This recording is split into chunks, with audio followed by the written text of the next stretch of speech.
Hello everyone. Few days back we have learned about the modular chiller. As a part of this chiller installation, now we are using one special crane. Here you can see the crane which is used for this chiller installation, and the one more important equipment which is used is lifting beam.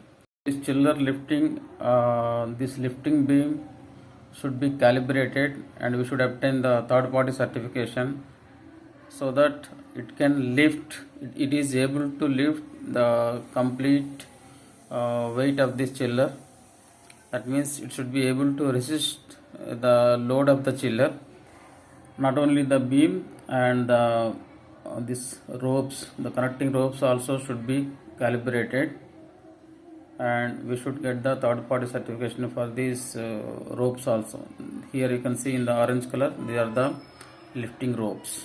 Here you can see the full view of the lifting crane. So here this is specially designed to lift the heavy weights. So the second part of the chiller installation we'll see in the next video.